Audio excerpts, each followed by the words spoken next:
تماشا کن نگاه آسمان را، رخ شب رنگ ماه و اختران را، به گرد شمع روی بام میهن ببین پروانه آتش فشان را.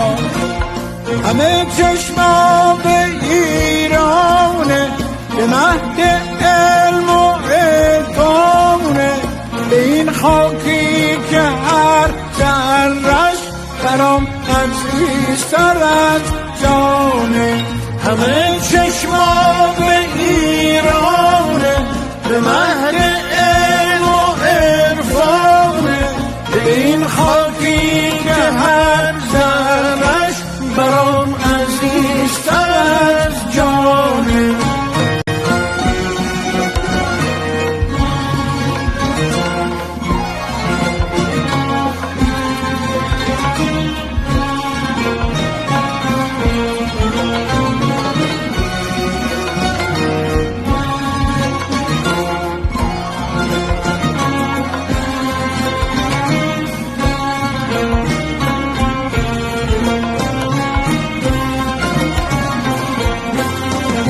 چه دلهایی که در غربت امید دیدن روی وطن داره،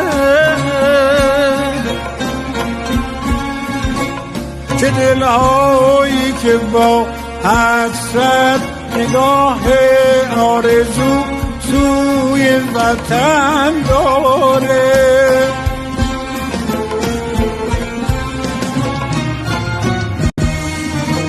که با شادی بسازه کلبه‌ای از عشق بر خاکش،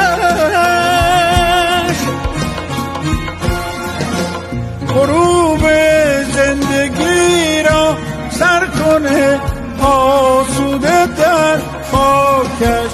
همه چشما به ایرانه، به مهد علم و عرفانه، به این خاکی که هر ذره‌اش برام عزیزتر از جانه. همه چشما به ایران